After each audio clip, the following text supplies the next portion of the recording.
سلام، خوش اومدید به یک ویدیوی دیگه.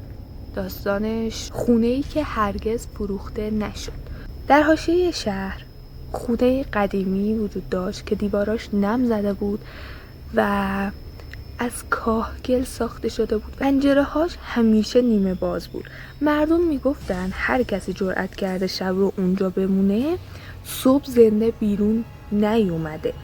یک مشاور املاک جوان برای ثابت کردن شجاعتش تصمیم گرفت که شب و توی اون خونه بمونه.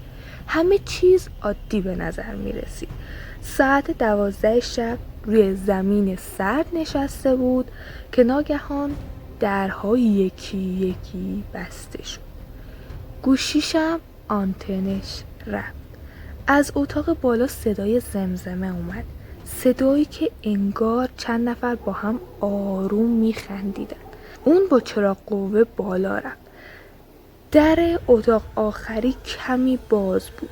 وقتی فشار داد و رفت داخل دید یک سفره عروسی پوسیده روی زمین پهنه با صندلی‌های شکسته و بشقاب‌های پر خاک. اما چیزی که خونش رو یخ کرد این بود که روی هر صندلی سایه‌ای بدون چهره نشسته بود. همه به اون نگاه می‌کردن. یکی از سایه‌ها با صدایی که از عمق گلوش می‌اومد و ترسناک بود گفت: ما هنوز منتظریم. عروس هیچ وقت نیامد. همون لحظه در پشت سرش محکم بسته شد. چراغ قوه‌اش خاموش شد.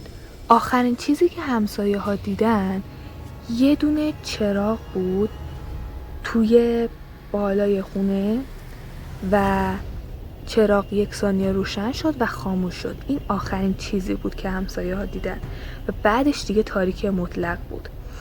اون خونه هنوز سر جاشه، هیچ وقت فروخته نشد و هر چند وقت یک بار صدای خنده دست جمعی از طبقه بالا شنیده میشه. امیدوارم که از این ویدیو خوشتون اومده باشه و تا یه ویدیو دیگه خداحافظ.